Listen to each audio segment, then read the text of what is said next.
40 বছর আগেও আমাদের নবীজি ছিল, যে মুখে নবীর আশেকদেরকে জঙ্গি বলে এরা, এই মুখে আমার এরা দাবি করে এরা সবচেয়ে বড় আশেক রসুল। রসুলের মূল্যায়ন কি এই কথার মধ্যে যে রসুল 40 বছর আগেও নবী ছিল, এটা কি রসুলের মূল্যায়ন? রসুলের মূল্যায়ন এই কথার মধ্যে ওয়ান আউয়াল মুসলিমিন, রসুল নিজে বলেছেন আমি প্রথম মুসলিম, আমি প্রথম আত্মসমর্পণকারী। এটাই মোহাম্মদ রসুলের বৈশিষ্ট্য। রসুল 40 বছর আগেও নবী ছিল। রসুল যেটা বলেন যে আমার অহংকার, এটা তো বলেন যে আমার মূল পরিচয় তো রসুল দিয়েছেন নিজে আব্দ হিসেবে, আনা বাশার, আমি বাশার, আল্লাহ আমাকে সৃষ্টি করেছেন। আমি তোমাদেরকে বলতে চাই তোমাদেরকে আল্লাহ সৃষ্টি করেছেন। আমি প্রথমে আল্লাহকে আত্মসমর্পণ করলাম, তোমরা আত্মসমর্পণ করো। ওয়ানা আবুল মুমিনিন ওয়ানা আবুল মুসলিমিন। শুধু তৌহিদের বিষয়টাকে গুরুত্ব দিতে হবে। আব্দিনা, আমি আমার বান্দার উপর নাযিল করেছি এই কোরআন। তা এখন আমি যেটা বলতেছি, কোরআন যেমন মুআজিজা, কোরআন যেমন কি রে মুআজিজা, এই আব্দটাও একটা মুআজিজা। যে আব্দের নাম হচ্ছে কি মুহাম্মদ রাসূলুল্লাহ, উনি একটা আপাত বস্তু, একটা মুআজিজা। এবং রাসূলুল্লাহ সাল্লাল্লাহু আলাইহি সাল্লামের এই মনস্তাত্ত্বিক কাঠামো, হ্যাঁ, ওনার মধ্যে একটা ব্যালেন্সড একটা কি বলে এটাকে, ভারসাম্যপূর্ণ যে একটা কি সত্তা, কার মধ্যে কথা বুঝবেন কিরকম সত্তা, ভারসাম্যপূর্ণ সত্তা। মুহাম্মদ রাসূলুল্লাহ ছাড়া পৃথিবীর কোনো মানুষের মধ্যে কি নেই, ভারসাম্যপূর্ণ নেই। ভাই, একই ব্যক্তি তাহাজ্জুদে দাঁড়িয়ে কি করে, কিয়ামুল লাইল করে, পাটা ফুলে যায়, বুজুর্গ টাইপের হয় না নাকি না? যারা বেশি ইবাদত করে, বেশি আল্লাহর বেশি একদম ইবাদত গুজার, এরা কি রাষ্ট্র চালাতে পারে? আধ্যাত্মিক জগতের লোক, এরা একটু কি বলে এটাকে, ভিন্ন চিন্তার বা ভাবুক টাইপের, কি টাইপের, যারা সর্বক্ষণ জিকির করে, ইবাদত করে, এরা ভাবুক টাইপের লোকরা কি রাষ্ট্র চালাতে পারে? ভাবুক টাইপের লোকরা কি স্ত্রীদেরকে সময় দিতে পারে? ভাবুক টাইপের লোকরা কি আপনার সমর বিজ্ঞানী হইতে পারে, কমান্ডার হইতে পারে? ইনি কমান্ডার। আবার যারা কমান্ডার তারাই রাষ্ট্রপ্রধান হয় নাকি, দেখছেন আপনি? হ্যাঁ, যারা ফিল্ডে যারা লড়াই করতেছে, উনি আবার রাষ্ট্রপ্রধান, আবার উনি আবার অর্থনীতি করে দিচ্ছে। আপনার মদিনাতে বাজারে গিয়ে হাত ঢুকে ফেলছে একবার এর ভিতরে, আটার বস্তার ভিতরে বাজার আছে, অথবা বাজারে গিয়ে বলতেছেন আবাকুল্লা তামারা খাইবারা হা কাজা, খাইবারা সব খেজুর কি কিরকম, বাজার যে নিয়ন্ত্রণ করতেছে, তার মানে অর্থনীতি তিনি ভালো বুঝেন। কি বুঝেন? উনি পরিবারের সময় দিচ্ছে, হাসান হোসেনকে বাচ্চাগুলোকে আদর করতেছে, স্ত্রীকে সময় দিচ্ছেন, তো উনি আবার পরিবারবিদ, উনি আবার সমরবিদ, উনি আবার রাষ্ট্রবিদ, উনি আবার তাহাজ্জুদের সময় আরেক সত্তা, উনি আবার উনি আবার ভবিষ্যৎবাণী করতেছে, উনি আবার বৈজ্ঞানিক দর্শন দিচ্ছেন আবার।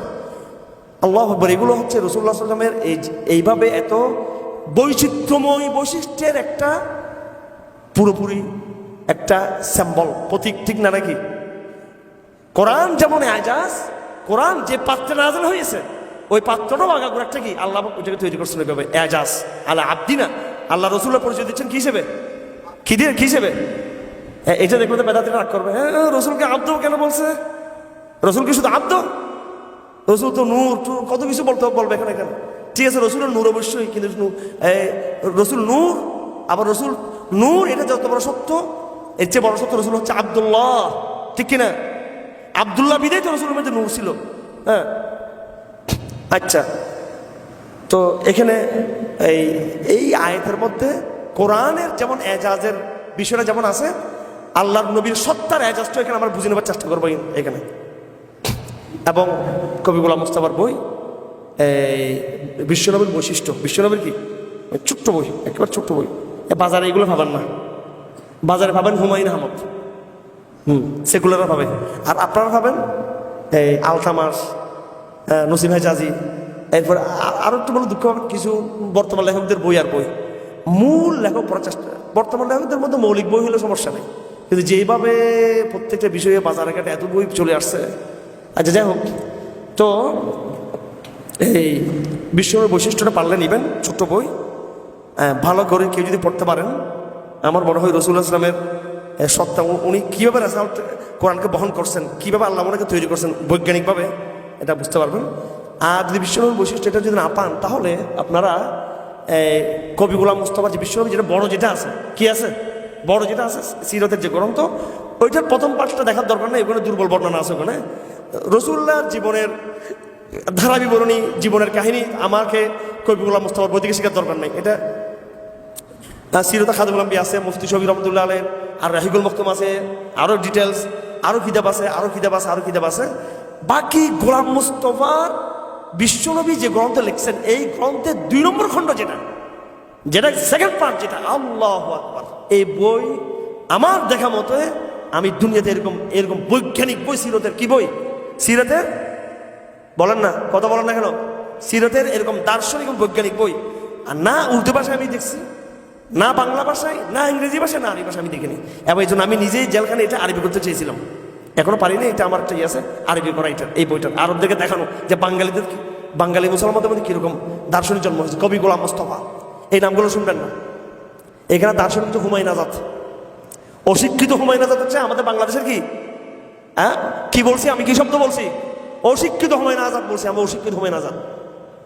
আর রবীন্দ্রনাথ ঠাকুর সম্পর্কে বলবো, জেনে শুনে বলবো, আমি প্রচুর পড়াশোনা, ঠাকুরের বই আমি ওর ইয়ে লিখছি, আমি আমার বিশাল আর্টিকেল লেখা আছে। রবীন্দ্র চর্চা শুরু বাংলাদেশে, উনি হচ্ছেন প্রচুর পরিমাণ নকল করতেন, কপি পেস্ট করতেন, ফার্সি ভাষা থেকেও, সংস্কৃত ভাষা থেকেও, ভিন্ন ভাষা থেকে, ঠিক আছে, সুন্দর মতো উনি ওইটা উপস্থাপন করতেন এটাকে। এরা হলো আমাদের দার্শনিক বাংলাদেশের। আর যারা আসল দার্শনিক এদেরকে আমরা কি চিনি না, আমরা গোলাম মুস্তফা নামটা আমি আবার বলতে চাই, আবার বলতে চাই, সিরতের দার্শনিক আলাম, সিরতের বৈজ্ঞানিক আলাম। ওনার বিশ্বনবীর বইয়ের খণ্ড, খণ্ড একটাই, দ্বিতীয় পার্ট কি, দ্বিতীয় পার্টটা দেখে নেবেন তো দেখবেন রসুল্লাহর মধ্যে কিরকম এজাজ ছিল। রসুল্লাহর সত্তাটা পুরোটা মৌজাজা, রসুল্লাহর সত্তাটা কি আগাগোড়া একটা মৌজাজা ছিল। নাহলে কোরআনকে তিনি বহন করতে পারতেন না, নাহলে এত বড় সমাজ বিপ্লব তিনি কায়েম করতে পারতেন না। তিনি শুধু দিনকে বিজয় করেন, কেমন পর্যন্ত জন্য দিনকে বিজয় করে গেছেন নাকি না ভাই? রসুল্লাহ অতীতে দিনকে বিজয় করছেন নাকি কেমন পর্যন্ত জন্য বিজয় নিয়ে আসছেন নাকি না? বারবার কথা আসছে, তাহলে এখন মার খাচ্ছি কেন? এটা সাময়িক, এটা বলতেছি এটা কি সাময়িক, এটা একটা পৃথিবীর একটা নতুন নতুন ইয়েতে যাচ্ছে, পৃথিবীর নতুন সভ্যতার দিকে যাচ্ছে পৃথিবী। এই জন্য এখন একটু এটা আমাদের একটু ইয়ে চলতেছে, ট্রানজেকশন কি পিরিয়ড, এটা আমাদের এটা উত্তরণ পিরিয়ড চলতেছে আমাদের এই সময়টা, এটা বুঝতে হবে এগুলো। হ্যাঁ, এমন এক নবী যিনি ইসলামকে শুধু বিজয় করে যান নাই, কেমন পর্যন্ত একটা সাস্টেন ভিক্টোরি নিয়ে আসছেন আমাদের জন্য। তো এই লোকটা কি স্বাভাবিক কোনো লোক? স্বাভাবিক নাকি এটা? তার মধ্যে কি আছে? বিশাল এজাজ তার ভিতরে আছে, মোজাজ তার ভিতরে, তাকে আল্লাহ। নাহলে ভাই আমি নিজেকে নিয়ে চিন্তা করি, আমরা দেখেন ভাই দাওয়াতি কাজ বেশি করলে তাহাজ্জুদে পড়তে সমস্যা, দেখে তাহাজ্জুদ বেশি পড়লে ঠেলা এসকেও যেতে বেশি, আবার এদিকে ঘুমটুম, আবার এদিকে দেখাতে সমস্ত অ্যাপয়েন্টমেন্টগুলো বাতিল হয়ে যাচ্ছে অনেকগুলো, ঠিক আছে। আবার অর্থনৈতিক কার্যক্রম করলে আবার লেখালেখি কমে যাচ্ছে, আবার লেখালেখি জোর দিলে আবার ওইটা। আমি দেখছি কোনো ব্যালেন্স আমরা করতে পারি না। কাজ একটা বেশি করলে আটটা, এটা সবাই এখানে একবার, এমন কেউ দাবি করতে পারবে না না আমি একবার সব কিছু করি। তো আমি চেষ্টা করছি খুব ব্যালেন্স, কিন্তু আমি পাগল হয়ে যাই। এই রসুল সারা জীবন 23 বছর দাঁড়িয়ে দাঁড়িয়ে উনি কি করছেন?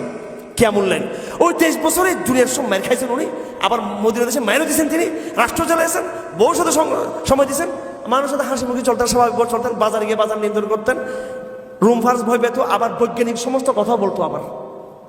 হ্যাঁ, কথা বুঝতেছেন? এটা স্বাভাবিক কিছু মনে করতেছেন নাকি? এটা বলবেন যে ওনার চেয়ে ঈসা ইসলামের মৌজাজা বড় ছিল? বলবেন ওনার চেয়ে মুসা ইসলামের লাঠির মৌজাজা বড় ছিল?